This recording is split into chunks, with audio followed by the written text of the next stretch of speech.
It's a triple-header weekend here at the Michigan International Speedway, due west of Motor City, Detroit, Michigan. You see Brian Vickers' 25 car. We found out this week that Casey Mears will be driving that next year. Mears departing that car, the 42 of Ganassi Racing. There's Ray Evernham and Aaron Crocker. The Hantz Group 200 is headed your way in just a matter of minutes here on Speed. Here's a look at the menu. As we said, the Hantz Group 200 on this 2-mile oval for the ARCA REMAX Series. Chuck Weber on the pole for that race. Trackside tonight at 7 Eastern. Jeff Hammond, Larry McReynolds, Darrell Walter, and yours truly will be here.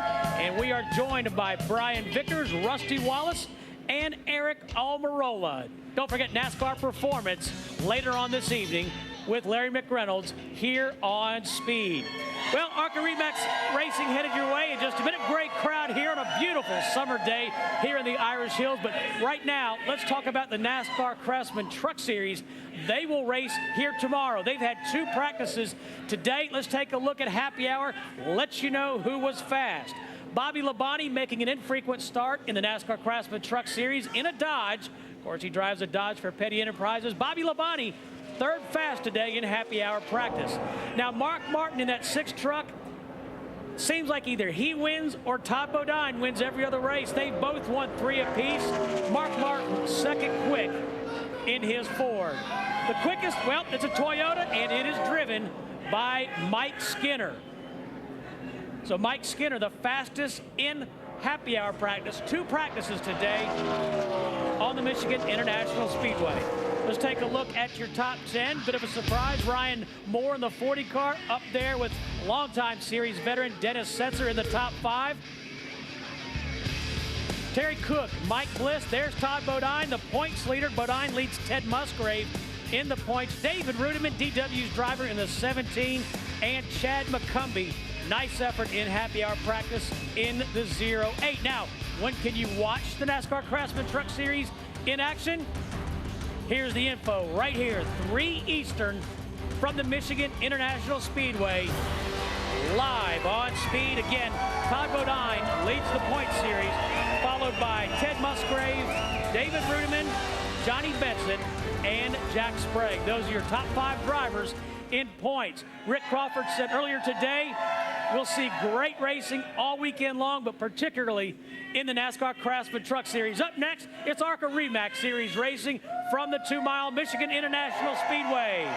Let's go now to the Hantz Group 200 here on Speed. Wide open. 1/3 of the way through the ARCA REMAX Series calendar, and the points battle is anyone's for the taking. Power, patience, and pit strategy were the name of the game last week in Pocono. But today, we're at Michigan, and here it's all about being wide open. Defending champ Frank Kimmel needs point and a little luck, but it's guys like Rick Sherman, Damon Lusk, and Justin Allgaier who stand in the way. We crank it up for 200 miles right now, ARCA style. And welcome everyone to the Irish Hills of Michigan for race number 8 for the ARCA REMAX Series. It is the Hantz Group 200 from Michigan International Speedway. Now 6 days ago, the series was in Pocono, and David Stremme from the pole had problems when the green flag came out. You see him dropping back there very quickly. His crew tried to get him out for track time, but it was to no avail. Now another man having troubles a week ago, Kimmel, running 2nd, blows the left front tire. He fought back to 16th, but not a good finish for Frank Kimmel, our defending series champion. TJ Bell also loses his left front tire. He dropped to 25th finishing position. And young Chase Miller takes the point from veteran Mario Goslin and never looked back. Career win number 1 for Chase Miller. Had a chance to do some burnouts for the first time. We take a look at the season up to this point. An amazing start. 7 races, 7 different winners. Chase Miller with his first career win last week. Billy Venturini and Stephen Light, 2 other drivers who got their first career wins this season. Hello everyone, I'm Rick Allen alongside of our good friend here, Dan Partitz. Now, Dan, we're going to shift gears. Last week we shifted gears in Pocono. This week we're going to shift gears. This is more of a momentum track, you mentioned. Momentum is the word, Rick, exactly. You got to keep up so much momentum in these corners here. You have to drive down deep in the corner. Seems like you never quit driving down and deep, 190+ mile an hour at corner entry. You see how wide these corners are? You have to carry that speed through the center of the corner. Don't overdrive entry so the car don't push up, but don't get back in the gas too fast. If you carry that momentum off the corner here at Michigan, it carries you all the way down the straightaway. If you got 100 RPM on a guy coming off a corner, you're going to carry it all the way down that front straightaway, and that's tenths of a second every lap. Dan, this is also an impound race, meaning that the crew chiefs couldn't make any adjustments after qualifying. Yes, it is, and that's a big deal too, Rick, because yesterday at 3 o'clock we started qualifying. The temperature was different. Today it's a little bit hotter here at Michigan. What the car did yesterday, we've got a lot of Goodyear rubber down. We just had Nextel Cup qualifying, lots of Goodyear rubber down on the racetrack, so it is going to make a big difference. So the calculated adjustment that the crew chief's done is going to make a big difference in today's race. 100 laps, 200 miles around this big 2-mile oval. Well, could we have our 8th different winner come from the pole? Well, Don Radebob's with a guy who's never led a field to the green flag before. Don? And what a great story, Rick. You know, prior to 2006, Chuck Weber had never finished better than 11th. Since teaming up with Bob Shack Motorsports, they were 6th at Kentucky this year, 9th last week at Pocono. They've climbed to 11th in points, and wouldn't you know it, a career first Port Pole Award for a short guy, but you got to be feeling really tall right now, Chuck Weber. Question is, you're up front for now, but for 200 miles, can you keep it here? Well, we brought the Cardinal 204 has been really fast since we unloaded. We'll have a great car. Bob Shack and the crew did a great job. We'll keep it up front. Well, then we'll just keep an eye on the guy from Mesquite, Texas. Last guy to win from the pole here at MIS, Casey Mears in 2003. Gentlemen? Well, that's pretty big shoes to fill for Chuck Weber, but he could be up for the challenge. Now, Michigan International Speedway is where tempers can flare up. And when they do, things heat up on the track. Folks, it's about to get hot.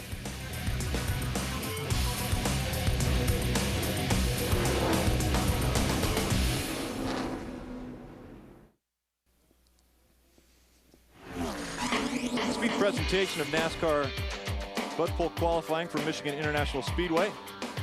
Brought to you by RE/MAX, outstanding agents, outstanding results. Also Fastenal.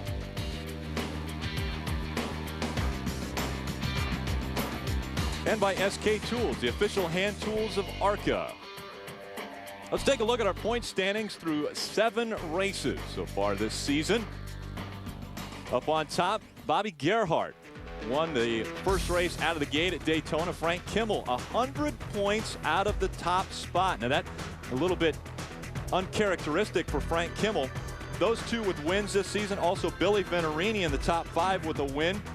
The guy in the top 10 who hasn't even got a top 5 yet this season, Ken Weaver, consistently running well. He's in 6th right now. 2 guys haven't competed in all 7 races up to this point. Ryan Foster, Justin Allgaier. So those 2 guys sitting in 6th or 7th and 8th and have not competed in all of the races up to this point. Justin Allgaier's only run in 5 races, and he is currently in 8th position. Let's go down trackside for today's command. Here once again is our Grand Marshal, Miss Lisa McLean. On behalf of the Hantz Group and our valued clients, drivers, please start your engines.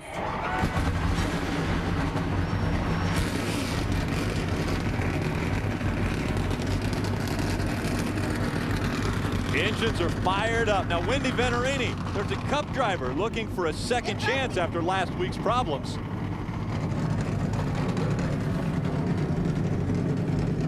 Well, last year, the Speedway win at Michigan came from Stephen Wallace in his first Speedway start, but the Rusty Wallace Incorporated car is not being driven by his son, Stephen, today. Instead, David Stremmy's filling in for him, and that's because Stephen is racing in Kentucky for the Busch race this weekend. Now, remember, last week, David Stremme had some misfortune when he started from the pole at Pocono, and his transmission gave out in turn 1, never even completed a lap in the ARCA race last week. So David Stremme definitely has something to prove in the ARCA Series, hopes to find himself in victory lane in his 3rd start, and he'll roll off 3rd. Rick? Thank you, Wendy. A year ago, Kimmel again found victory lane in Michigan Can he make it 3 wins today? Well, the green flag is coming up next. Again, Kimmel, the defending race winner at Michigan in June.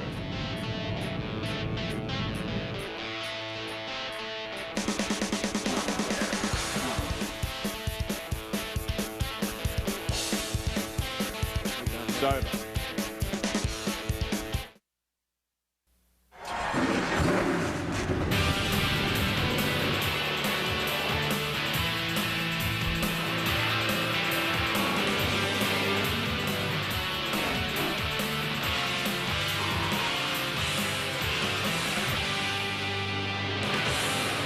High speed and high tension, and if you're going to win this race, you got to have all your parts when we come down to the end. It's the Hantz Group 200 from Michigan International Speedway. Let's take a look at the RE/MAX starting grid. On the pole, we've documented it. Chuck Weber making his first ever pole start here. Scott Lagacy will be on his outside. David Stremme getting some seat time and some track time here. This was a planned event. He was supposed to get track time at Pocono, had the problems at the start of that race, and now he's going to try to get some track time here at Michigan. He is, and that's my pick for today here, Rick. Rusty Wallace Racing, really good race car. He was really frustrated last week that he had so much trouble, so I think that's my pick for here today at Michigan. You're saying that because Rusty Wallace was in the booth right next to us yelling at us. I got the good tires on the car. Got the special tires. Billy Weiss with a great qualifying effort. He'll start in the 10th position. See Brett Sherman inside row 6. Like to have had a little better qualifying run real fast in practice, so I think he's going to be a good contender here today. Mario Gosling will start on the inside of row 8. Now, a great performance by him at Pocono a week ago. Looked like he was going to win that race until Chase Miller was able to get by him there at the end. Yeah, he did. Today he's brought a team car starting right behind him, Dwayne Bryant, so he's got 2 cars, a lot of good information. A lot of guys feel real good about the race here today, so I think it's going to be a real competitive race. Brad and Brian Keselowski, brothers, will start in this race, and a family affair there. Father Bob Keselowski does the crew chiefing duties for them, so Father's Day gift, an early Father's Day gift for Bob Keselowski with his sons in this race today. See Todd Bowser outside row 17. A little different paint scheme we'll see later on that car, and it's not exactly where he wanted to start here today in that GFS Food Stores car, but he'll have a good day, I believe. Yeah, but and I touched on a little bit the Father's Day thing. That's really cool, and we'll take a closer look at Todd Bowser's car here in just a moment, but that's a Father's Day gift almost to his father, Jack Bowser, who passed just a few months back. Take a look at some of the drivers we'll be riding along with. Johnny Leonard in the number 13 will carry one of our cameras around. He'll start in the 26th position, so hopefully we can watch him work his way through the field. Good run for Johnny. New sponsor on that car, Bryant Heating and Cooling. Good luck to him here today. A.J. Henriksen starting 21st will ride along with that number 17. Starting 22nd in the number 22, Ryan Matthews. Man, what a good run for this youngster. Scott Lagacy came to him before qualifying. He made his lap and he made some mention. He picked up like a 1.5 seconds in qualifying. Great run for him, that 80 Sharp Racing Dodge. Frank Kimmel trying to make it 3 at Michigan. He will start in the 6th position. Driving the pork, the other white meat Ford. And we'll also ride along with, I guess you'd call him a Cup regular. He's not a Cup veteran as of yet, but a Cup regular, David Stremme. He'll be starting 3rd, you mentioned, in the number 61. Now, last year, this 61 found victory lane in Michigan, but it was with Steve Wallace at the wheel that they were able to win. Now we've got David Stremme in the seat. Drivers that failed to qualify. Actually, the entry list when everyone showed up yesterday had 54 cars, but not all of those cars tried to qualify. No, they did. Not all of them made time. We had a real good field here at Michigan. And again, this ARCA RE/MAX Series is just growing bigger and bigger and bigger and getting very, very competitive. So it's been really well for everybody. Look at that name on the list right there, Dan. T.J. Bell, currently 4th in our point standings, and he did not qualify for this race. Let's go back trackside to Don. Guys, in just 3 starts, rookie Brad Colvin has been especially impressive. Opening act, a runner-up run at Nashville, pole at Salem, and another 2nd place finish at Kentucky. Looking for one better today. Wendy? Guys, remember when nobody knew who Ryan Newman was? He came to the ARCA Series to start his career after coming from open wheel, of course. Well, another Penske protege finds himself in the field today for his first ARCA start, Billy Weiss, in the number 27 car. Now, he started Chicago in September last year, was practicing, was the fastest car on the track, made a bold practice move. 9 months ago, crashed a car. Roger Penske withdrew him from the field. He's had to wait these 9 months to make his first ARCA start. Rick? Well, it's about to happen, Wendy. Everyone on their feet here at Michigan International Speedway. The pace car has made its way down pit road. Chuck Weber brings the field to the green flag. Clear by 2. Clear all around.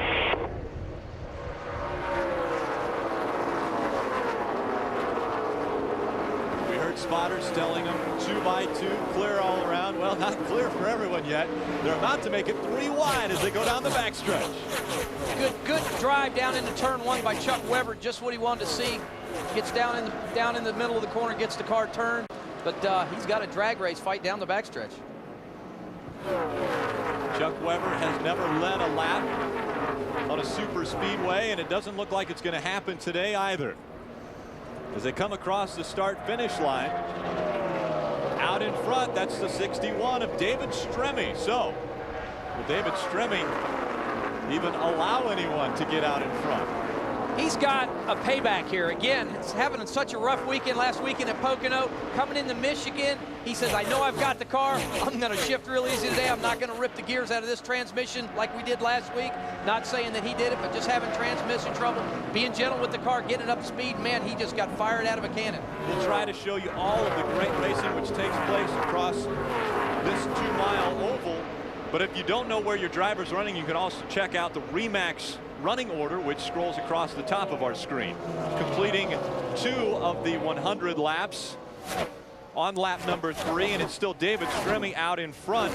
Scott Lagasse, Bjorklund Weber, and Aaron Crocker round out our top 5. Chuck Weber falling back to 4th. I talked to him before the race. He said, Dan, I just don't quite know how to feel. I've never had a race car this fast. He said, I just got to get settled in. It's going to take me about 5 laps, Rick. Once I get settled in the race car, I'll be fine. And if you see, that's exactly what he's doing. He says, if I get jumped on the restart, a few of them get by me, I need to get back single file. I got 3-time ARCA champion Bob Shack on the radio talking to me. I feel good. I've got a lot of confidence. And as you know, the track here at Michigan really tightens up. So if we got a good race car, I'll be there at the end. Aaron Crocker making the pass, takes 4th away from Chuck Weber. So Aaron Crocker moving toward the front. Now her career best was 2nd in Kentucky a year ago, and so she's looking to improve on that here at Michigan. She has had success in the ARCA Series here at this racetrack, though. Yes, she has. Pete Rondu, the crew chief on that race car, tested here a month ago. It's an ex-Everham car that they used in the Cup stable there. Got a good race car, and again, they had a really good test, so she's just going to settle in and get in a rhythm here. Ryan Foster on the outside, A.J. Hendrickson right now we're riding along with. A.J. Henderson there you see in the engineering components car. Just having a little trouble again this early in the race. Look at the side-by-side racing there. Josh Krug in the 74 on the inside. They were real close. Not what you want to do here at Michigan. This is a big racetrack. That's a battle for 12th place. They drive down in the corner. You don't want to get up against the guy. You got so much racing room here. There's really no need for it that early in the race. Get some tire pressures built up in these cars and figure out what the car's doing. Make an adjustment during pit stop. How about Justin Allgaier, that number 16, the 19-year-old making the pass on the high side.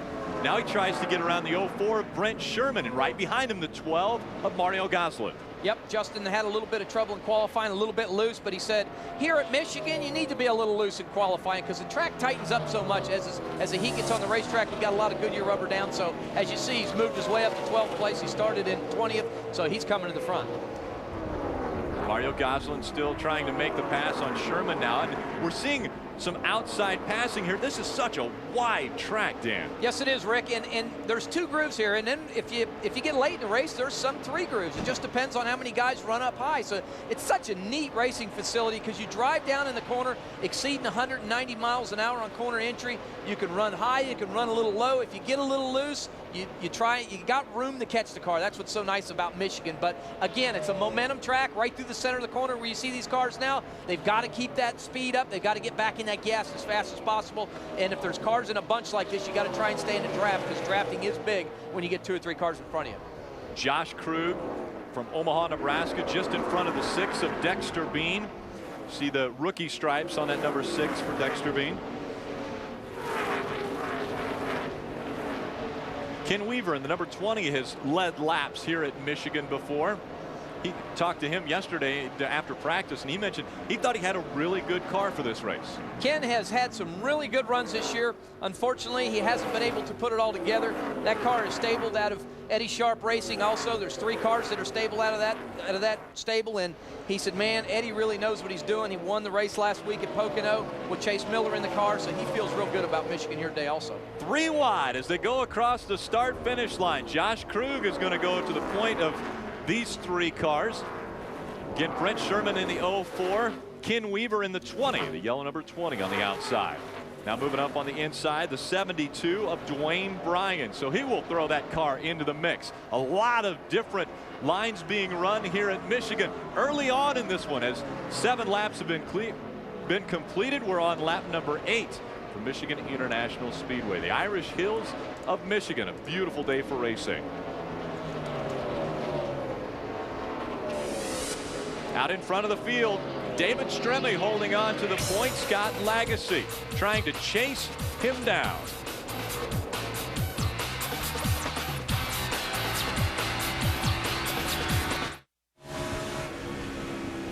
Welcome back to Michigan, June 27th on Speed. Check out the series premiere of Superbikes.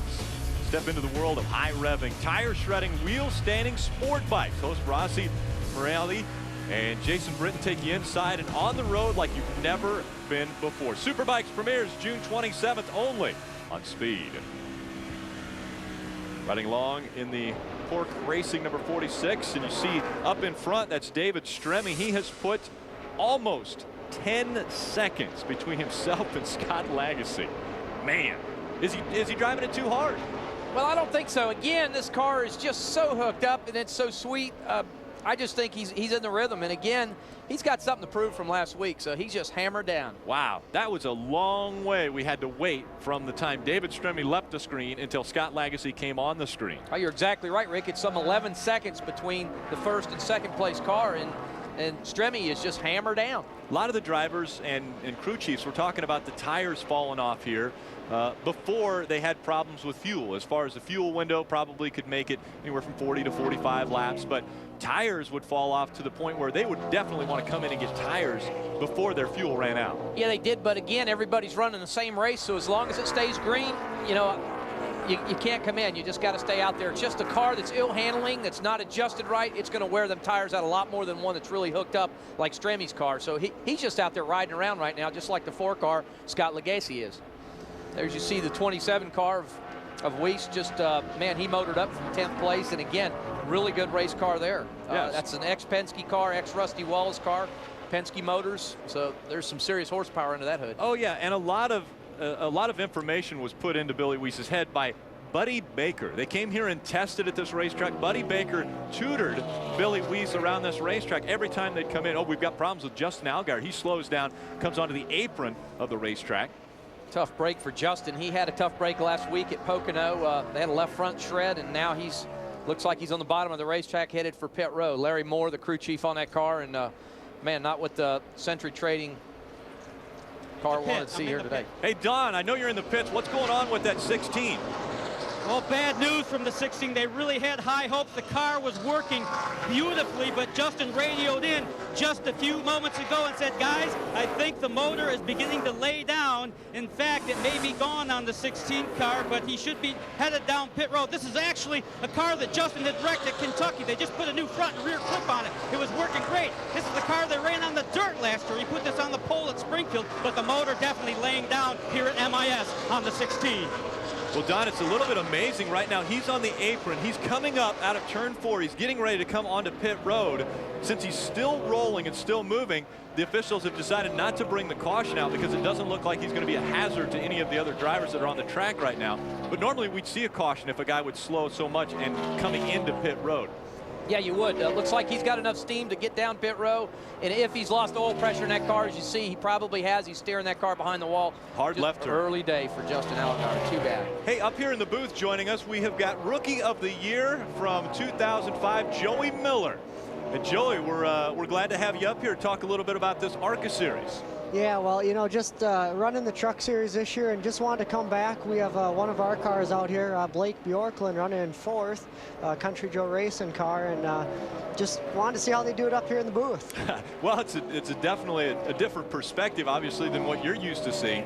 We just saw a battle for second taken away. That's Billy Weiss in that 27. What an impressive run as he went by Scott Lagacy. Yeah, definitely with these cars, these Cup teams are helping out a lot of these ARCA cars, and you really can see at these bigger tracks them really running up front and really running strong. Yep, he just drove right down in the corner underneath Legacy and just standing on the throttle. Again, such a momentum track, Joey. Am I right by saying it is a big-time momentum track? You get down there and turn in 3 and 4, and you really have to keep it rolling. Yeah, definitely. I mean, another big thing here is just horsepower alone. I mean, the horsepower and the bodies on these things, the better the body, better the horsepower, the easier it is on the driver to drive around this place. As far as handling, I mean, this is a lot of people think about a super speedway as well. Okay, if they've got the horsepower under the hood and it's aerodynamic, it's good. But you guys have to be able to pass on this track too. Well, definitely. I mean, this track, you think being so big, and especially when I was around the trucks, you know, wide open. You don't run wide open here. You are lifting. Right. So a lot of the driving in the driver's hands here. A lot of the crew chiefs thinking that it's mostly car, but obviously the drivers would beg to differ on that one. Frank Kimmel currently running in the 11th position. So Frank Kimmel has dropped back from his 6th starting position. We'll see if that's a ploy right now to just kind of sit back and watch what's taking place in front of him, or if they've got problems with that car.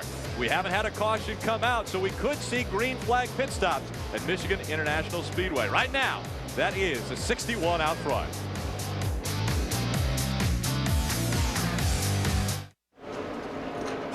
Well, it's almost 17 seconds now that David Stremme, well, actually it's 18 seconds now that David Stremme is in front of second place Billy Weiss. AJ Henriksen, Blake Bjorklund, and Scott Lagacy round out our top 5. Aerial coverage brought to you by Goodyear's new Eagle tire with Response Edge technology, featuring a carbon fiber reinforced sidewall for enhanced performance. And that is a beautiful shot of this 2-mile track. Wow, look at that. That actually is unnamed. Normally they name the blimps. This one, to this point, is still unnamed. So just N2A. That's like R2D2, whatever. N2A. They're going to christen this blimp Wednesday morning, June 21st in Akron, Ohio. Well, somebody has christened the 61. I'm guessing Rusty Wallace is saying this is a pretty good call. we made a pretty good call putting David Stremme in the seat here. Look how high he's running right now through the corner. That's a very high line around this 2-mile oval. It is, and again, it's about momentum. The higher you can run at this racetrack, Joey could probably tell us, the better it is. It's if you can get up there in that higher groove and keep that motor wound up, you'll have more speed off the corner. Yeah, definitely. It's weird. Sometimes you run up there and you think you're losing ground, but then you come off the corner and you go flying by them. Get fired out there like a cannon. You see AJ Henderson as he drives off the corner. He gets back in the gas real hard off the center. AJ's come way back from the back, some 21st position. He's now in 3rd place, Rick. I mean, he has made major progress. Yeah, running extremely strong, looking to improve on his career best of 2nd at Lowe's back in 2003. Look at his sequence here. Yep, very smooth. Moved up. See how he turns down in the corner, real smooth on the wheel. Turns it ever so gently. That car's driving really, really well. He gets back in the gas. He's able to stab it and get all the way down. It's just a really good race car. And again, he feels real comfortable. And it's so important for a driver right through the corner right here to be real comfortable, because that's where the hangout factor is, and that's where it gets a little scary. He was really out of the gas for a long time there, it seemed like, as he was rolling it through the corner. Well, you're exactly right. And in Michigan, you stay out of the gas a long time here. It just seems like forever. Joey could tell us that to try and get back in the gas too early, then you pick up the nose starts pushing up the racetrack. Just could not do it. Yeah, definitely. As bigger tracks, it's hard to pick your points, when to pick up the gas and not get too tight off. Exactly, and I mean, that's a key factor. Whoa, watch out. The 2 of Justin Marks moving up the track a little bit there. He was behind the 61 of David Stremme. Now, Stremme has put the 19th and 18th place cars a lap down. So that means only 17 cars on the lead lap right now. And Billy Venturini about to go a lap down. Don? Guys, other than being a little free in the center and off the corner, no doubt the 61 car is working beautifully, although they do have a developing story here. The water temperature on the engine has climbed to 270 degrees. They are considering coming down pit road to take a closer look at it. Wendy. All things are good on the 27 of Billy Weiss in his first ARCA start. He's only 19 years old. Where did he come from? USAC Midgets. He already has a win this year at Stockton. He's from the likes of Ryan Newman, so who's been helping him out but Ryan Newman himself? He also has Buddy Baker coaching him this weekend. Two of the best when it comes to racing, getting him prepared for Cup, possibly down the road. His spotter, Dave Kinney, said the only business is in front of you. Well, we talked about that heat. Don had mentioned that it was up to 270 degrees. Now, that's way too hot. It looks as though there might be something on the front grille of that 61. And if that's the case, they need to get that in and get it cleaned off. Yep. Sometimes guys will drive up behind other guys to see if the air, mixing the air up, will knock something off of there. You're exactly right. If you look right here, right around the front of there, you see that there is some paper right there in the center. Looks like a clear saran wrap. Again, it just depends on how much tape they have on this car. We try to tape the noses up as much as we can. Usually leave, the magic number is usually about 2 inches across the front of the grille. The more tape we get on these cars, the more air goes over the nose of the car, which puts more downforce on the car, makes it handle better. But by putting paper and debris on the front of that makes the engine overheat a little bit. So I'm sure the driver and the spotter and the crew chief are talking back and forth about what the temperature is right now in the car. People are probably saying, hey, that little piece of paper on there, that can't make a difference, but it makes a huge bit of difference. I mean, we're talking about ½ inch of tape that they will put on the front of these cars, and then they'll adjust it by ½ inches until they get the temperature to be right. My guys on the pit crew, they actually measure down and keep in their notes by 1/8 inch increments of the tape. So an amazing discovery. Wendy, what's going on?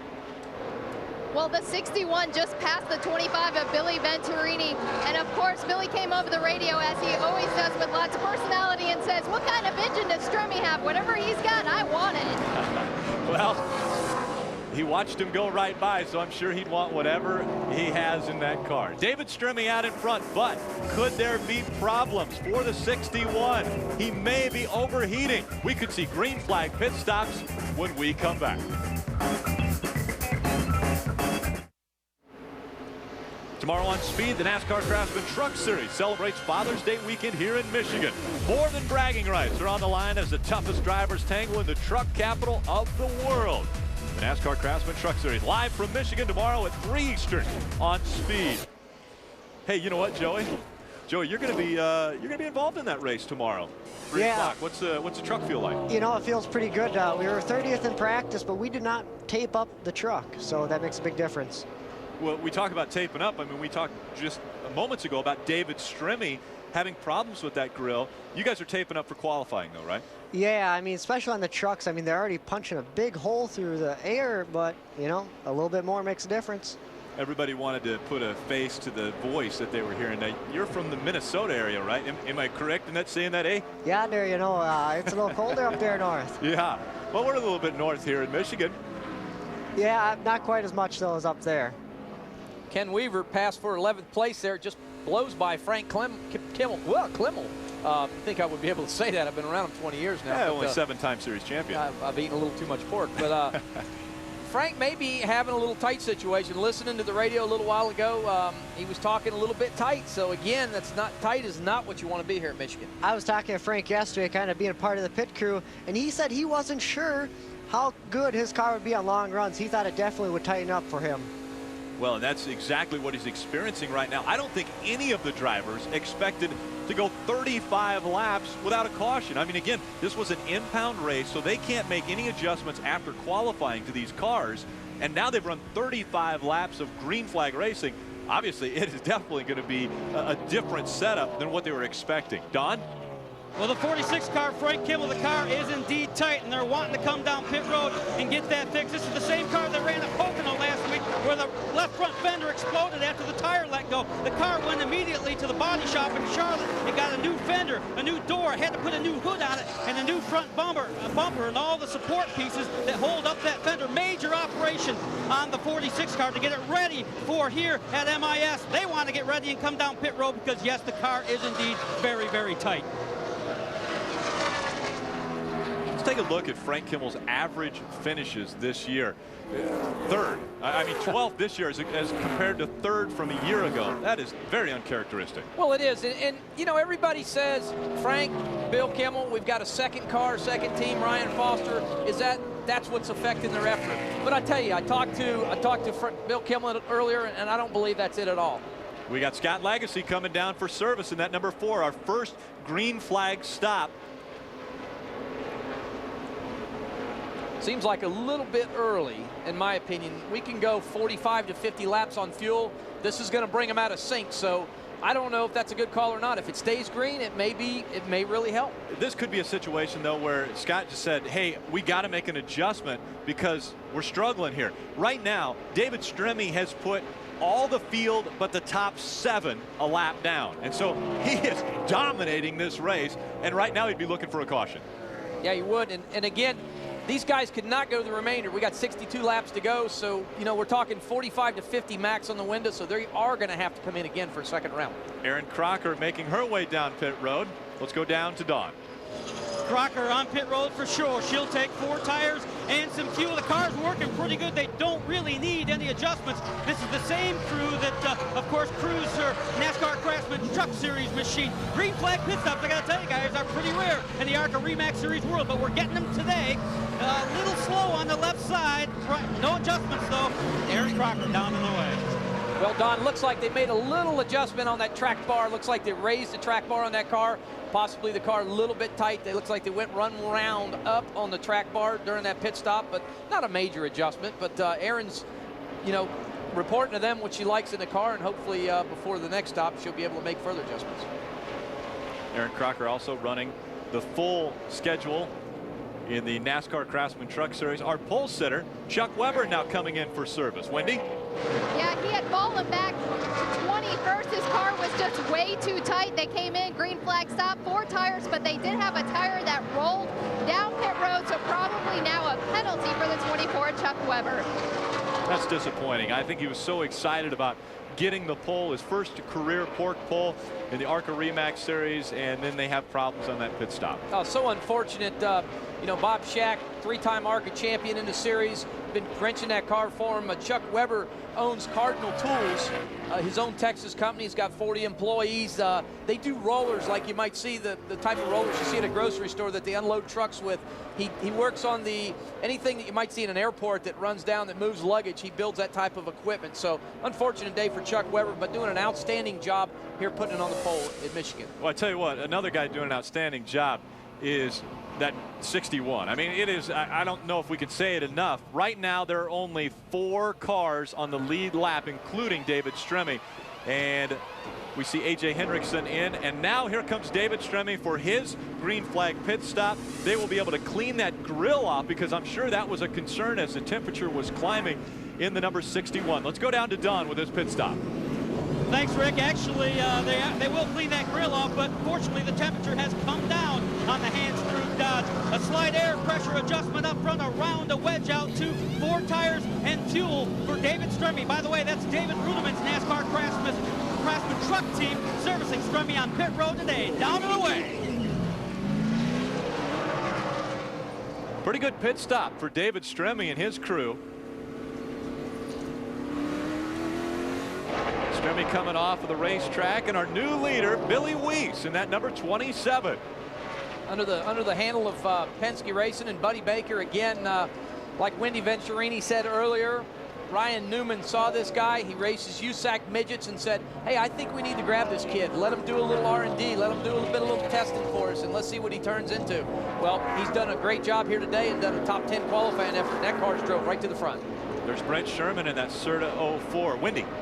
Brent Sherman has no feel for the back of the car, so they are going to make an adjustment. His car's been plowing real bad on him. Oh, we almost had an accident on 42 on pit road, but the 04 has a very long stop as they just now get around to the left side. We saw the guy changing the tires on the front right there. He's changed the front tires.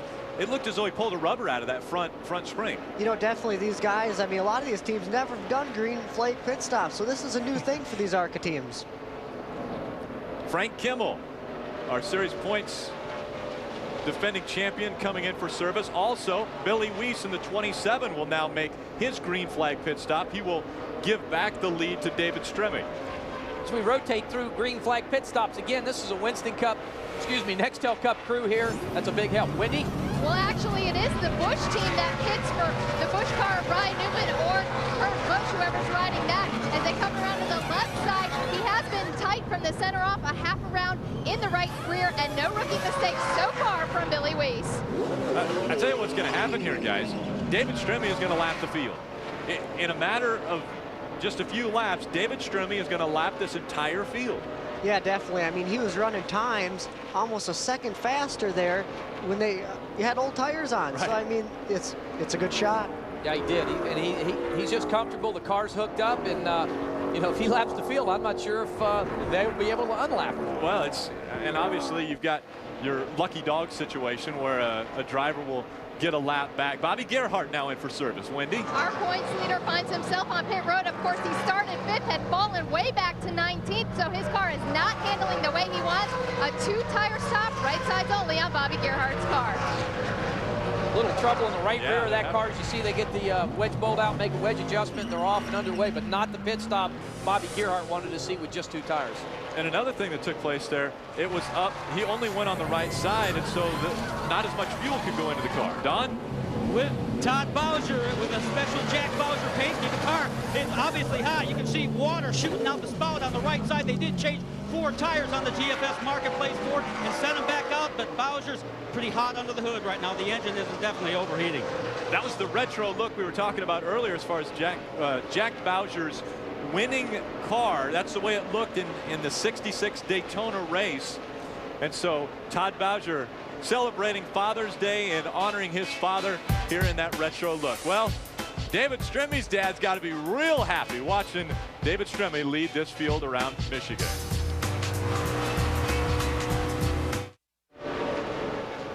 Welcome back to the Irish Hills on this Father's Day weekend. And again, we mentioned Todd Bowser honoring his father with running the retro look. Man, that number 21, what a great story there. Oh, it is. What is it, Rick? That's the car that his dad ran in the 1966 Daytona race? Yeah, he won in Daytona with this very look. And it was really kind of cool because his sponsors actually said to him, hey, we don't mind not having the hood for this race. You go ahead and run that paint job. And so they put in the old ARCA logo from back when Jack was winning the series championships in 63 and 64, 65. JFS Marketplace, his sponsor. GFS, he only wanted the back bumper. Yeah, there is. They're from Grand Rapids, Michigan. What a great idea from a sponsor to do that, to allow that, say, hey, let me take my name off the car. I admire GFS Marketplace for doing that. It's just very honorable. Talked to Todd. He said we busted our butt to get this car done. He said we hung a Ford Fusion body on it. S&S Body Shop out of Charlotte hung a body on that car in a week. His brother Jack from Jack's Auto Body in Springfield painted the car, got it ready for him, and what a tremendous story. And you know, Todd Bowser's never missed an ARCA race since 1988. He's been around ARCA a long time. Very impressive. David Stremme looking for his first Super Speedway win. Joey Miller, you got 4 Super Speedway wins in the ARCA REMAX Series. Yeah, I've never done it in that style. It's definitely a dominating, probably a win for him. Well, David Stremme, 4 seconds from lapping the entire field. Yes, that's right. He only has Billy Weiss on the lead lap with him, and Billy Weiss is 4 seconds in front of him. So, can David Stremme lap the field in the ARCA REMAX race at Michigan? Well, we're going to find out. We've got to run away for a quick break. I want to thank Joey Miller for stepping in and joining us here in the broadcast. Yeah, thanks for having me on. And tomorrow, watch number 12 Toyota Tundra. That's right, 3 o'clock. The NASCAR Craftsman Truck Series heads to this 2-mile oval very fast, and we look to see the 12 make its way up toward the front. Thanks again, Joey. Yep. Good luck to you, Joey. Have a good day tomorrow. Thank you. David Stremme, almost a lap in front of everyone. Speed's coverage of the ARCA REMAX Series from Michigan is brought to you by SK Tools, the official hand tools of ARCA, and by Suzuki, introducing the new Grand Vitara, the authentic SUV. Well, you didn't miss the pass for the lap as far as Billy Weiss in the 27, but you see it. That's Billy Weiss in the yellow 27. And coming up behind him is the 61 of David Stremme. David Stremme has led from lap 1 until midway through when he decided to make a pit stop, and Billy Weiss took over the top spot. When Billy Weiss came in for his pit work, David Stremme took over on the top spot again. So only 2 drivers have led this race up to this point. And right now, Billy Weiss is saying, come on, please, a caution or something come out. Don't let me go a lap down too. This has got to be a record. I mean, we're not sure because we don't have the record books with us, but it's got to be a record here at Michigan to run this many green caution-free laps. Yeah, and this series obviously dates all the way back to 1953. So we're talking about over 50 years of records in this series, but 56 laps of green flag racing. That just made it 57, and now David Stremme is a lap ahead of everyone. The entire field, he has put a lap down. Yeah, he is. He is so awesome. That car is hooked up. Look at him running way up against the wall. He's putting rubber down there on the high side, and he's just going to be real aggressive up there. Hey, Don, I want to talk to you about no cautions. What is this going to do to the rest of the field? Well, they're not going to like a bit of it, I can assure you that. These guys are used to crewing their cars and servicing their cars at the luxury of a caution. They're not getting that today. You know, I've been in a lot of media centers over the years, and the joke has always been, how long is the ARCA race? Well, 2 hours or dark, whichever comes first. Ha, ha, ha. But Exactly. let me guess, they're not joking about that one today. The competitiveness of this series and the quality of this series has increased so much, I think that joke's going right out the window. Well, an impressive performance here, and we saw A.J. Hendrickson come in for more service on that number 17. Oh, tough break. He was running right up front there in the top 5. Unfortunate, maybe had a tire go down. Our pit reporters will check on that, but unfortunate day for AJ. He had such a good run going. We were riding in the driver's seat with him earlier. He was driving down in the corner. The car looked really smooth, and man, this has to really hurt your feelings. He's coming back up to speed. I tell you what, one of the other big stories about this race today, and we've got the gentleman joining us up here, is TJ Bell is not in this field. TJ, you are 4th in the point stand. Well, I apologize. You were 4th in the point standings coming into this race, and you did not make the field. No, unfortunately, you know, Bobby Jones has done a lot for us, and we didn't bring the 50 car here. Ran out of money, no funding to get here. So, you know, Andy Belmont was nice enough to step up. I mean, this ARCA community is just unbelievable. I mean, they've helped me through the last 2 races. Eddie Sharp and Dodge has stepped up. Andy Belmont, you know, to keep my points going. And, you know, Andy's car was driving really, really good. We just, we lacked the horsepower. And at this big old racetrack, you definitely need that. TJ, one quick question. What have you got to do to get a ride? I mean, you're 4th in the points right now. I don't think we can stress that enough. 4th in the points, and you are having problems right now finding a ride. Yeah, you know, I'm not sure. Oh yeah, the 4 car slowed down on the apron. Oh man, that's tough break for Scott we got Legacy. another one smoking there. Brett Rowe in the 90 is smoking. He looks like he has blown up. The 4 had slowed down. And so we have our first caution coming out on lap 60. That's right, folks. You heard it right. Our first caution has come out at lap 60. Wow, tough break, and there goes so much for the caution-free race. Yeah. All right, I see the part of it going the right side. Lost a tire there, guys. Don't hurt the car. Don't hurt the car. You just heard him say. Now he's running on the inner liner. And so Scott Legacy slowed down because of the tire problem, but was smart enough to slow down and not have it blow out like we saw. Well, sorry again. We saw that last week out of you, TJ Bell, as well as Frank Kimmel. Yeah, you know, I mean, Hoosier shows up with such great tires here, and, you know, these inner liners save us. But, you know, when we blow a tire like that, the pieces start shredding everywhere. As you can see right there, all the rubber, you know, bouncing around, and it'll beat up the race car, and, you know, it'll end your day. So luckily he can get back to the pit there without hurting the race car. This is the 90 of Brett Rowe. That smoke rolling out of the back of that one, it obviously blowing as he was making his way into the turn. Well, I tell you, for Scott Legacy, that's exactly what he needed to see. He needed a caution flag, and man, did that work for him. He may go 1 lap down, but it could have been really detrimental for him. As you see, he comes in, the crew gets the right side of the car up. Fortunately, they did not tear the fender off that car. They're going to put the right rear tire on that. You see the shredded tire as it comes off the race car. They pull some wedge out of the race car and fuel it up, put some left side tires, and he's back underway. He will be back underway. 4 tires going on. Looks like they're going to take a little tape off the front. See something hooked on there, a little piece of duct tape. The crew did not pull off, got hooked up there on the hood pin, TJ. I don't believe that'll affect the car at all. No, it won't affect the car, but as a driver, as well as you know, it is really annoying to watch that thing flap around in front of your face all day long. Yes, it is. Guys, I tell you what, this is going to be an amazing situation right here. We think David Stremme is going to be able to pit all by himself. He's the only car on the lead lap, so he will pit all by himself. Wow. Well, obviously right now, his spotter and crew chief are yelling at him, don't speed, don't do anything wrong here, take our time, we don't have to beat anybody off of pit road. Now, Billy Weiss was the first car scored a lap down, or the highest car scored 1 lap down. And so we believe Billy Weiss is going to get a lap back, but it's all David Stremme. Don? It's Hantz Group Dodge on pit road. David Stremme getting service. Right side tires going out. They're going to take a little tight in the center of the corner. They're going to take a round of wedge out, a ½ pound of air pressure out of the left side tires too. Wendy. The 04 Brent Sherman came down pit road. I'm assuming it's going to be a mistake because he will get a penalty for coming down pit road. Obviously, David Stremme was the only one on the same lap, on the lead lap. So looks like they're working on the right side of that car. We'll find out. This is just a mental error right there, wow. I think. Unfortunately, the rule is the first time by under caution when pit road's open, all lead lap cars can come down pit road. The whole field is a lap down, so it probably got rather confusing because the whole field is a lap down. You're exactly right, Wendy. So there's probably they'll hold them, either that or give them a 1 lap penalty here before we go back underway. Actually, I believe the penalty on that's going to be the tail end of the longest line. Exactly. You know? So he's going to the very end of the pack.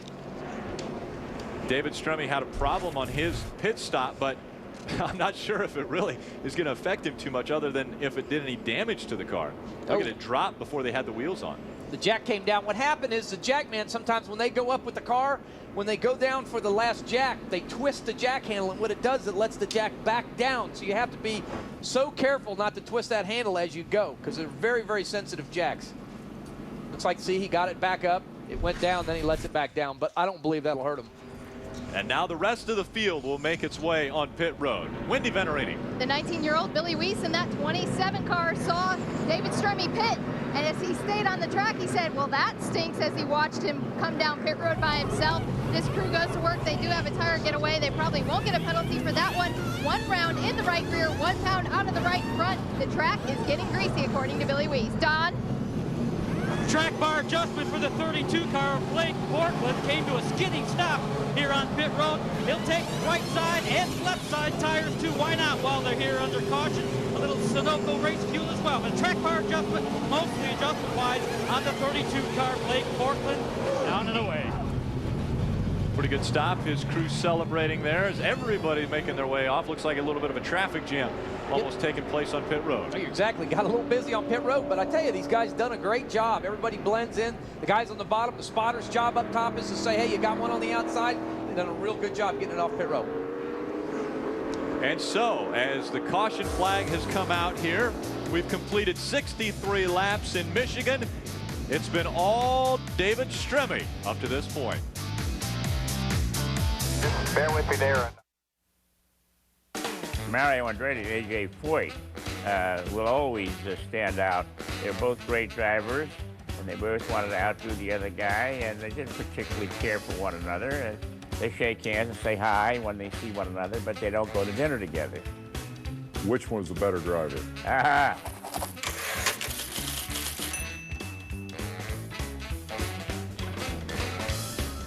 Make sure to tune in Sunday night at 9 p.m. for the answer to Davis Spain's question. Which one is the better driver? I remember coming into this industry as far as this genre of television broadcasting, and the first person that I saw that I was really wowed by was Chris Economaki. It was kind of like, wow, that's Chris Economaki. I've heard so many of his calls as far as racing. Damon Lusk making his way onto pit road.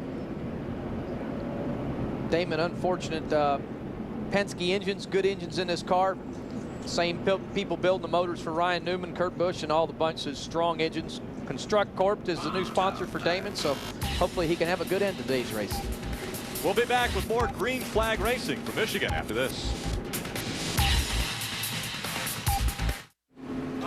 Welcome back to the Hantz Group 200. David Stremme out in front of the field by a lap. And as a matter of fact, he's out in front of the top 10 by 1 lap, and 11 back.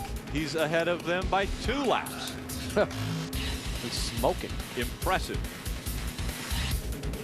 Scott Lagasse, we saw him have problems with the tire. Don, did they get everything straightened out? I think pretty well there, Rick. No lucky dog rule in ARCA, but you can say Scott Lagasse is the lucky dog here today. This is the right rear Hoosier tire. He cut it. It came apart, and it came apart just in time. When the 90 car, Brett Rowe, blew up, he was able to come down under caution and get that repaired. So a lucky break for Scott Lagasse. Well, as you can see, guys, there's the interliner just inside, and that's what's really saved these cars in the past. They roll around there on them interliners and gets them slowed down. You know, at 190 mile an hour when you blow a tire, if you have no interliner, it could be really disastrous. You know, again, you know, TJ, this is what we're talking about inside here, just that interliner inside the actual tire right there. Yeah. That's the actual interliner. And again, that innovation that's come about in the past probably, you know, 8 to 10 years has been a big aid to our motorsports. Yeah, that's definitely saved a bunch of race cars and a bunch of drivers a bunch of headaches.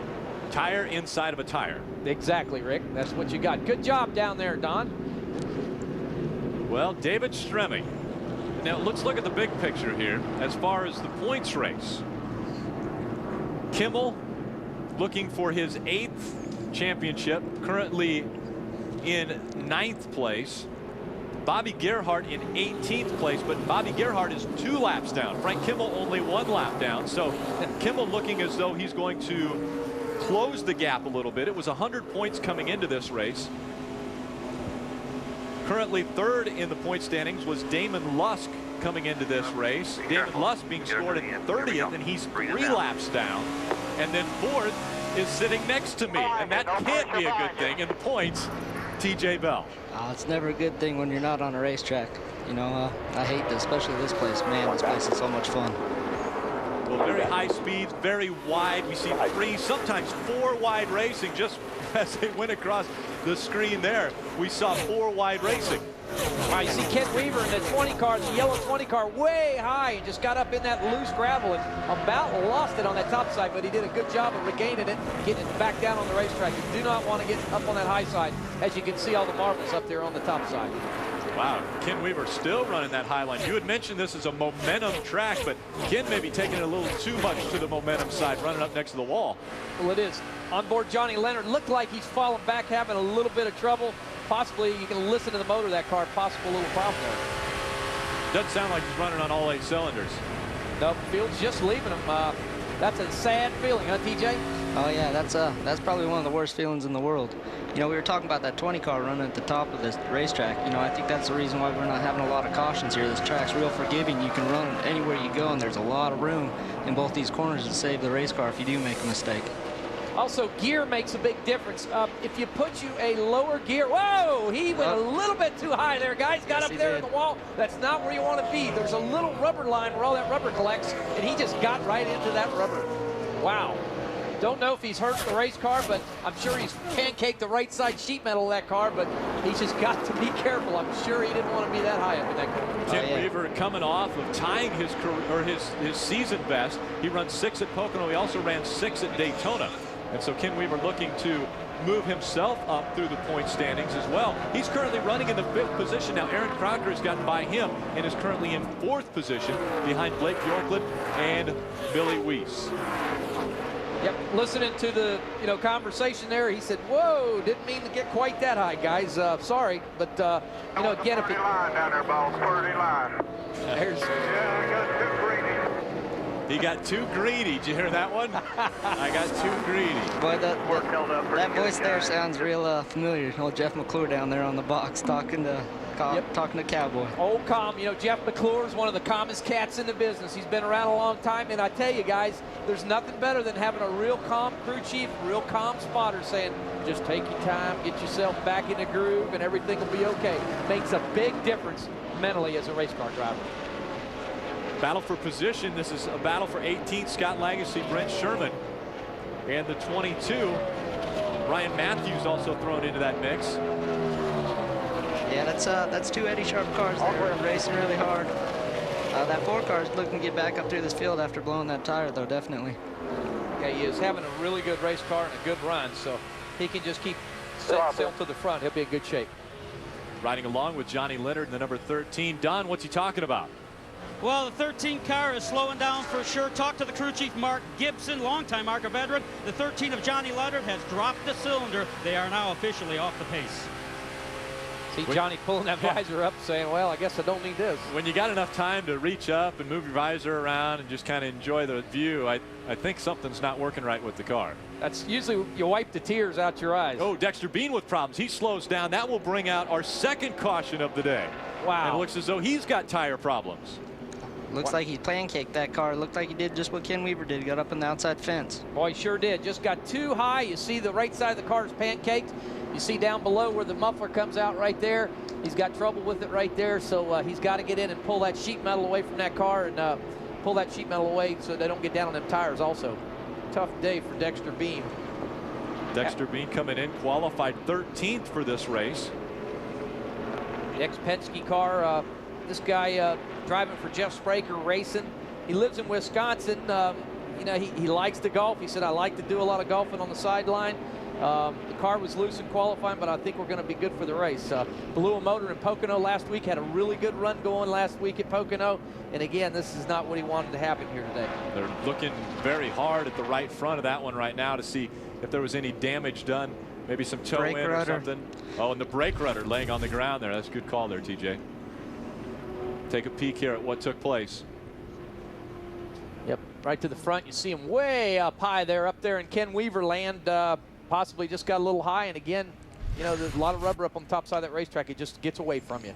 Yeah, see the broken brake rotor. They're just picking it up right there. Yep. So that thing's warm. Exactly right. They broke that right front brake rudder, so he will not be able to get back underway with no brakes, that's for sure. Broken brake rudder. We heard that story last week in Pocono with Jeff Gordon.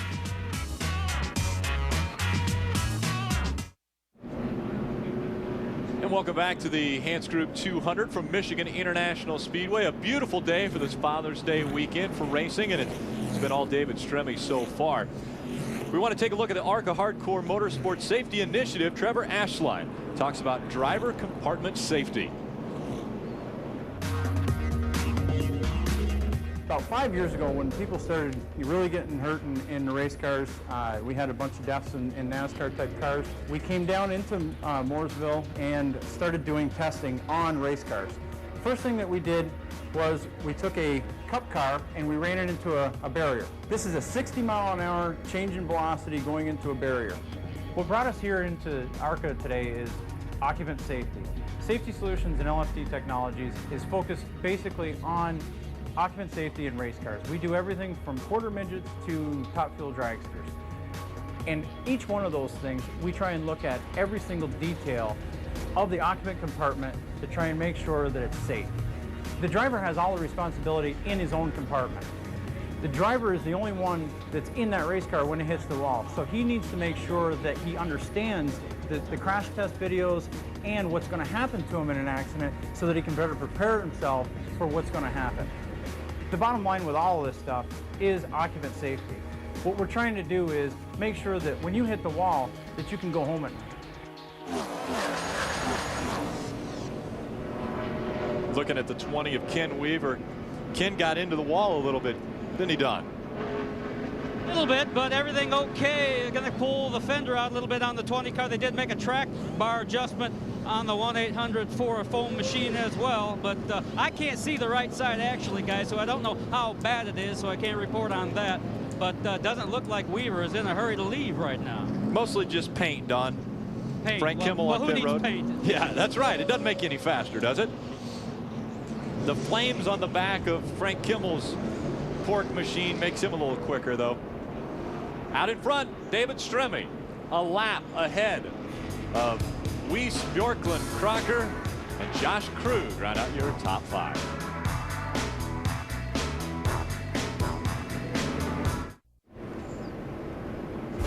Keep it tuned to Speed tomorrow, 3 p.m. Eastern. The trucks take to this 2-mile high-speed oval.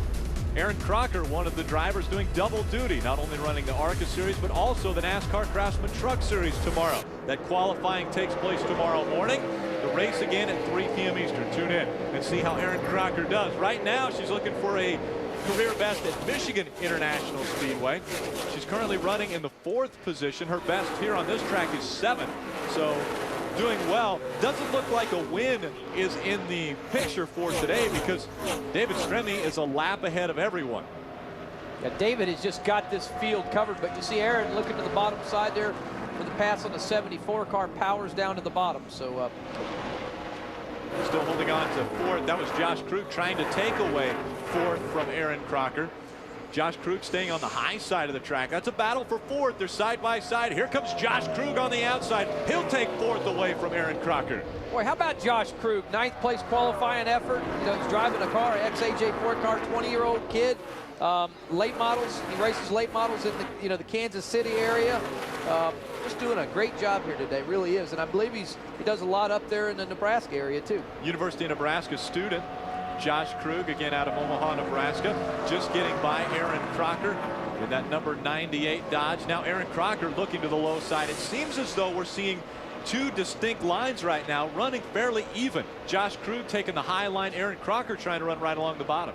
Yep, you know what it is Aaron probably wants a better line. She wants to run down the bottom but run up the top, but she just can't get her preferred line. You see her drive down to the bottom. She wants to be able to drive down in the bottom. Clear, all clear. Krug gets a good run on the outside and stands on it. We saw the 25 of Billy Venerini slowing a little bit. The reason for that is we take a look here. A battle for 10th position. It looks like, whoa, hang on to it. Ryan Foster in that 47 just in front of Billy. What happened is Billy just lost the nose. You hear us talk about losing the nose of the race car. He got in the middle of the corner, had the steering wheel turned. Car just pushed up the racetrack, lost grip, and just drove right up into that car up top side of it. He did not mean to do it on purpose. He did the right thing. He got out of the gas and then stood back on it. So that's just something you have to deal with here in the Super Speedway. Definitely. Here more than a lot of places we go to. Aerodynamics is huge here, and if you don't have the front end of that race car sealed down to the racetrack like that 98 is, you get a lot of air stacked underneath there and you lose that nose real easy. Aaron Crocker getting back by Josh Krug, taking 4th back away from Krug. And so she moves back up into the top 5 and 4. Don, what do you think about all this aerodynamic talk and handling? Well, I think it's the beauty of Michigan International Speedway, because if you charge down into that corner and charge down in too hard and have to chase it up the hill, fortunately you've got another groove to work with once you straighten out and get there. There are always 2, 3, and 4 grooves to work with here at Michigan. Of course, you don't want to chase it up the hill too far because there's a cement wall waiting for you. But a lot of grooves here at Michigan, and I think that's what the drivers like. You see Josh Krug working around the 62 car. That's a Kenny Schrader car. Patrick Shelton driving that car. Had a good top 5 run going last week at Pocono, and unfortunately he's a lap car right now. He's 3 laps down, but just had a tough run going. Brad Coleman actually piloting. I'm sorry, 62. Yes it is. I was thinking of Shelton, but Brad Coleman this week, he was in it last week. Get a little confused with all these guys jumping seats. Well, yeah, and a talented young kid, Brad Coleman, just graduating from high school. In his first career ARCA start, he finished 2nd at Nashville, and now another impressive performance for him. Yeah, I met Brad Coleman quite a few years ago when I was driving Toyota Atlantics for Price Cobb. And Brad's been living with Price Cobb up in Virginia for a few years, and you know, he's turned into a really good race car driver. Price Cobb finding more or less Brad Coleman on the go-kart tracks and saying, you know what, I think you got some talent, kid, and really taking him under his wing and teaching him a little bit about. And so Brad Coleman now showing what he's got here in the ARCA Series. Don? Well, this is for Bruco Motorsports. This is actually an ex-Robert Yates racing car. Dale Jarrett drove this car at one time. Guess what? He didn't like the car. Well, guess what? Bruco Motorsports loves the car, and so does Brad Coleman. He finished 2nd twice in that car. Impressive for Brad Coleman, his statistics. Nashville 2nd, Kentucky Speedway 2nd so far this season. Yeah, every time that 62 car with Bruco shows up, every time they unload, they're a threat to win. They're fast no matter where we go. Sean Parker, the crew chief on that car, and again, Robert Yates, Roush Motors, good horsepower underneath the hood. And, he tested here 2 weeks ago. Makes a big difference, folks, when you come to a track and you're able to spend some money. TJ, you can tell us how big of a difference testing actually makes. Test is just unbelievable, especially these impound races. We only get an hour and a half of practice, and you know, if you mess up just a little bit, you have no time to work on your race car and get actually what you want done. When you have a day to test here, you can try shocks, you can try transmissions, you can try aero packages, a bunch of different stuff. So, and plus as a driver, it just gives you seat time. You know what you're doing when you get there first practice. You don't have to warm up to the racetrack again. You just get in the race car, you go wide open. Well, he's trying to go wide open. He's moving toward the front. He's currently 5th. He took 6th away from Josh Krug, and we see the 46 Pork Machine now on pit road again. Wow, unfortunate. Looks like left front, possible left front tire going down in the 46 Pork car. Look at the right side of that race car, guys. Looks like he got up in the wall just a little bit. 46 is down and underway. Scrub the white walls off the right front of that. We're riding along with Frank Kimmel and see exactly what happened. We talked about this high line. Ow. Look at that. That's never good. Nope. What I'd say is he had a left front tire going down because they worked on that left front, pulled the left front tire off, and had a left front going down, and that's what caused him to get up there in the wall. Kimmel takes the 46 Pork car back out onto the racetrack. And a tough break for Frank Kimmel. The only thing is, he's currently being shown in 9th, only 1 lap down. 10th is 2 laps down at Michigan. Tomorrow's Speed kicks off its telecast of the mother of all road races for the 11th consecutive year. Speed has your all-access pass to Le Mans. Can Tom Christensen claim win number 8? Can the new diesel Audi R10 withstand the test? Don't miss the live coverage of the 24 Hours of Le Mans. It all starts tomorrow morning, 10:30 Eastern, only on Speed. Frank Kimmel back in for more work on that 46. Don, what were they doing? Well, Rick, they just had to pull the fender away from the right side. What initially happened, he cut down a left front tire, and he did scrape the wall, push the fender in, so they had to come back down pit road, pull the fender away, and send him back off. So a bad ending here for Frank Kimmel. Yep, Frank having a tough day here. Frank came on the radio and said, guys, I smell smoke in the race car. Need to get that right front tire. Pull the fender back off that tire because you do not want to blow a tire here. That could be real devastating. Normally, we look at on top of your screen, you see the scroll going across there, and when it says behind leader, normally they have seconds behind there. This is not seconds, folks. This is laps. And all you're going to see is a minus and then a number. There'll be no decimal points or anything in there because it's not time anymore. It's laps. David Stremme has lapped the entire field. Now a battle for 3rd, though. Blake Bjorklund in the 32. Here comes Aaron Crocker in that 98. By 3. Inside of 10 laps to go. 9 laps remaining. Aaron Crocker trying to improve on her best finish at Michigan of 7th. Her career best, a 2nd at Kentucky back last year. She would have to go a long ways to catch up to Billy Weiss, though, in the 27, who's currently running 2nd. Working on him where he's weak. Some air on that nose when you get to him. Doing real good. Still got 8 laps to go. Spotter telling her to keep air on that nose when you tuck up tight, because what that does when you run up on a car, you've got to keep air on the nose so that it turns right there through the middle of the corner. It's so important. So if you get a good run on them coming off or down the straightaway, when you turn down in the corner, you turn underneath them or you turn up high so you get that air to go over that race car instead of around it. TJ, we're seeing Aaron Crocker run a lot lower than most of the cars. Is she doing that because that's the best place for a car to run, or is she losing momentum by trying to run down that low? You never know. I mean, a lot of times when I run here, I mean, you can run wherever you want. I go wherever the race car wants to go. Looks like her car is really hunting that white line down there and turning really, really well. That's a good thing about these Dodges here. The Dodge front ends of these things, man, they have so much downforce and they turn so well in the center of the corner. So, you know, maybe that's just where she's good, getting around better. Guy getting around the track pretty well. Billy Weiss in that number 27. Wendy, what's he talking about? He's a Penske protege driver, as we had mentioned, but he's racing his own race out there. He's 1 lap down, so of course he has nothing for Stremme. Don Miller is on the pit box today, coaching him much like he was bringing Ryan Newman up through the ranks. Don Miller actually called me onto the pit box and said, hey, Wendy, can you call up to the ARCA booth and see if they can implement the lucky dog rule, which of course does not exist in ARCA. Oh, how much we'd love to have that happen. I'm guessing everybody's asking for that right now. TJ Bell, I want to say thank you for coming up here and joining us. I know you're a busy man. You're looking for a ride. We hope that you get one and get back into this points chase here in the ARCA REMAX Series. I appreciate it, guys, and I just want to tell my dad, I know he's at home watching TV, happy Father's Day, and all the dads out there, happy Father's Day. Have a great weekend, and, you know, enjoy all the racing here from Michigan. Thanks, TJ. Again, Good luck TJ. to you.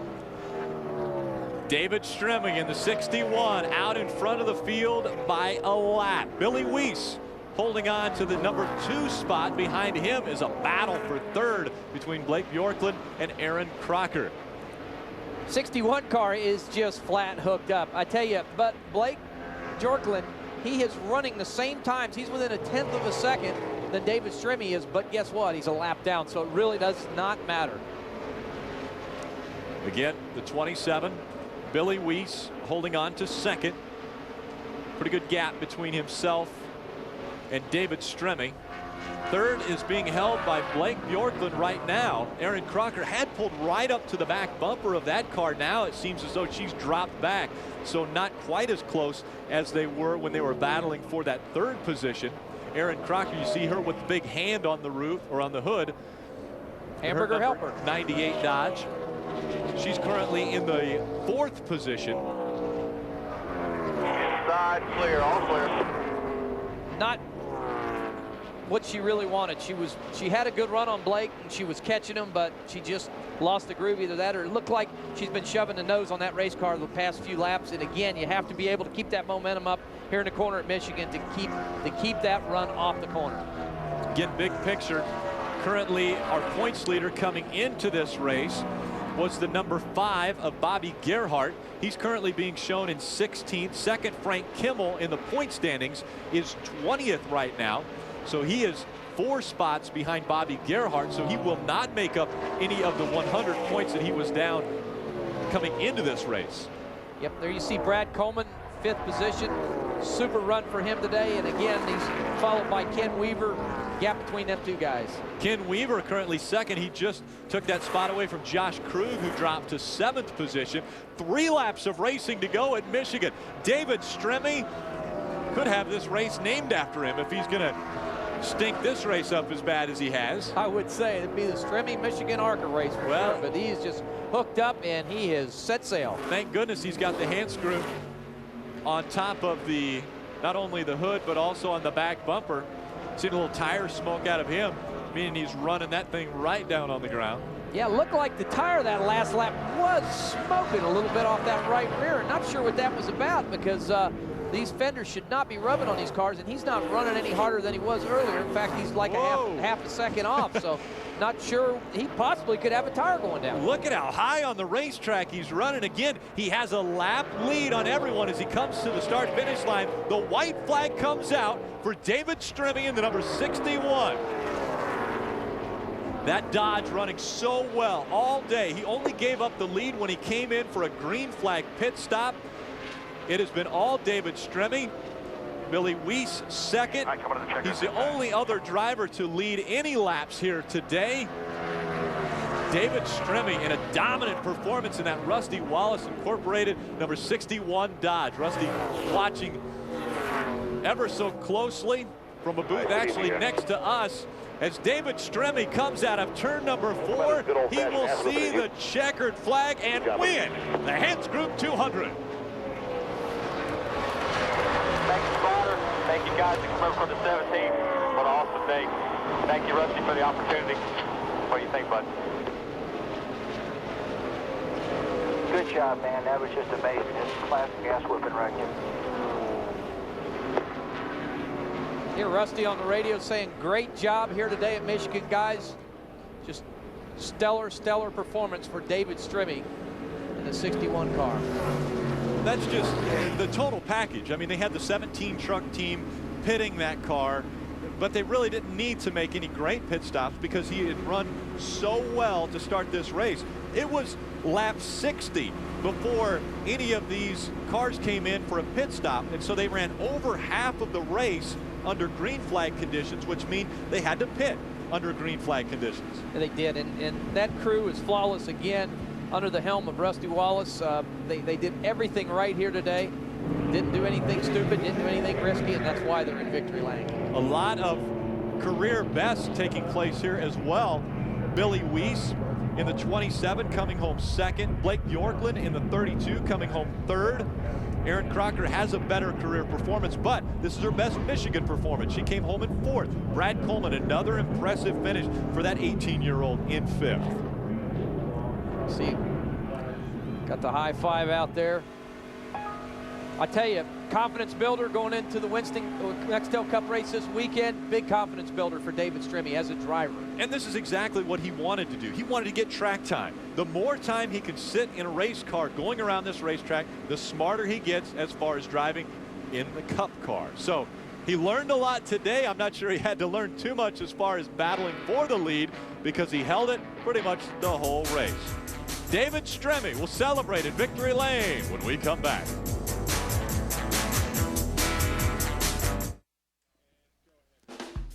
And welcome back to the Hantz Group 200. 6 of the top 10 with career best finishes. David Stremme, his first win in the ARCA REMAX Series.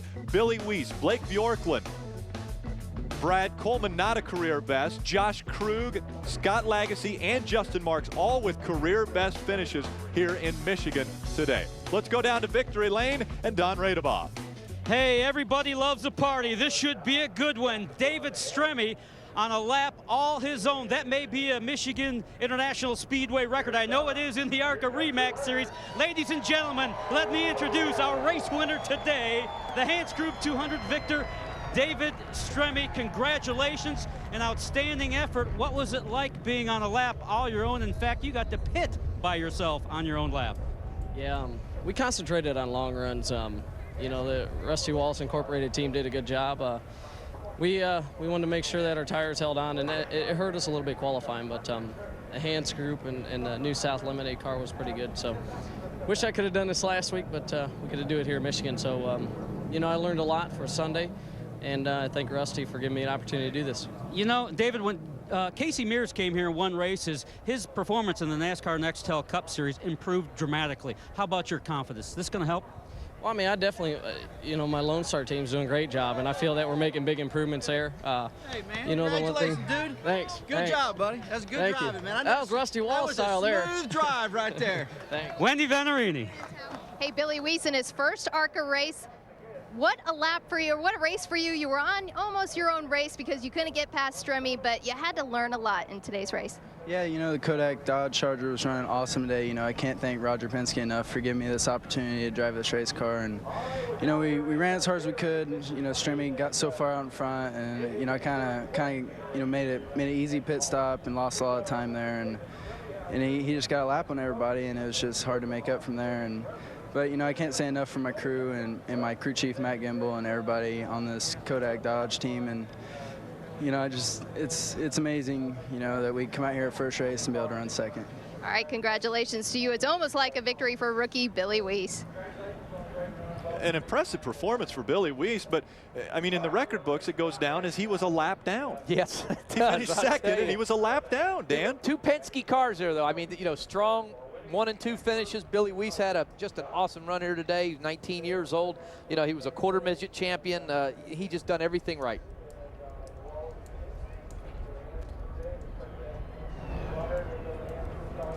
and so the celebration continuing in Victory Lane. And it looks like it's somewhat subdued in Victory Lane for David Stremme. How impressive of a performance is this? Well, they set a new record for the fastest completion of a race. 145.955 miles per hour is the average mile per hour for this race.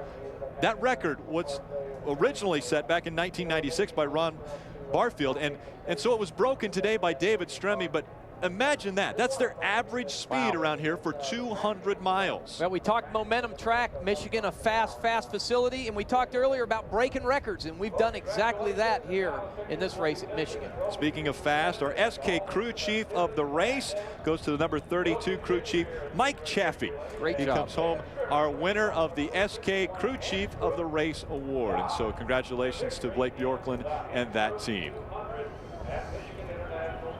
Dominant performance and a very impressive performance by a first-time runner in the ARCA Series, Billy Weiss, coming home second. Riding along on the Goodyear blimp, looking down at a great crowd on hand for trackside, which comes up next.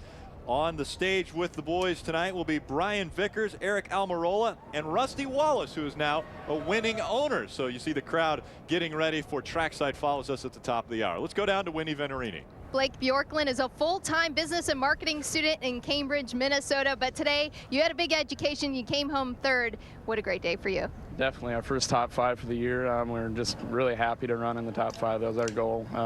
Should have loosened it up a little bit more on that last pit stop. We probably would have had something for the 27, but just a little bit too tight. All right, good luck. Congratulations to you. When I asked him if he was taking any courses this summer, he said, heck no, I'm focusing on my racing. Don? Well, not Aaron Crocker's best ARCA finish. That was second at Kentucky, but your best Michigan finish, 4th. Tell me about your day. How was it from your windshield? Well, you can't complain with a top 5 finish, but it's a little embarrassing when someone laps the entire field. But congratulations to David Stremme, and we fought the same condition all race. We've kind of fought that typically with our car, just real tight. But I'd like to thank all the guys, Hamburger Helper, General Mills. You know, it's fun to run these ARCA races. It'll be a good experience for me tomorrow, coming here with the truck. So all in all, a good day. I'll bet a confidence booster too, gentlemen. Track time for Aaron Crocker. Frank Kimmel, boy, he would like more track time where he doesn't have to hit the wall. He's not had the best of luck this year. Started back in Kentucky.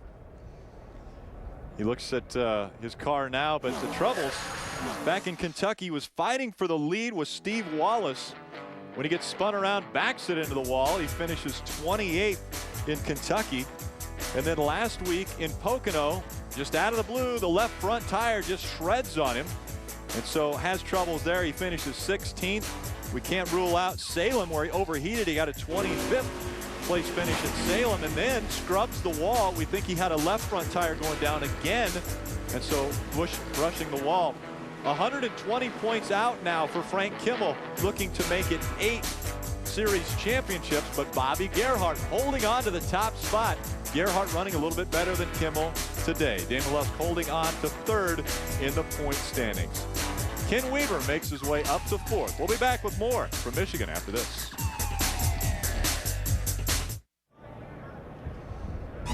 Speed's coverage of the ARCA REMAX Series from Michigan is presented by REMAX. Outstanding agents, outstanding results.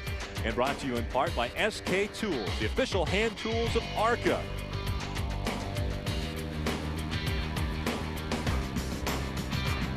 Great views from up above. The crowd still sticking around. Obviously, they're going to hang out for the trackside, which is taking place here at the top of the hour. Our aerial coverage brought to you by Goodyear's new Eagle Tire with Response Edge technology featuring a carbon fiber reinforced sidewall for enhanced performance. Ken Weaver moves up to 4th in the point standings. Wendy Benarini's with him. I don't know what's better, that he finished 6th today or that he moved up in points to 4th. You had the best points day out of anyone in the top 10. Good day for you. Thank you. It was great. It really was unfortunate I had to get lapped by David Stremme to find out where the grip was on the track. Maybe we could have been second. We had a really good car. Crew was excellent. This is my chance to be 8 years old. You know, this is my playground. I can't tell you guys how much fun this is. And it looks like you're having fun. We're going to let him rest, though. And Rick, I know you're good friends with Ken, but he said, don't remind me how old I am. Hey, buddy. Well, of course not. Hey, it's my anniversary. I love you, Chivas. Oh, I was glad he didn't say I thought he was going to throw a I love you, Rick, out there. Wait a second. Coming to you. What's going on? That would have been interesting. Well, Rusty Wallace made it down to victory lane, so he's able to enjoy the win with David Stremme in his car. That's twice now that Rusty Wallace's car has won in Michigan. Next time that ARCA REMAX Series is on the racetrack is July 2nd. That's Kansas Speedway. You can watch all that exciting action right on Speed.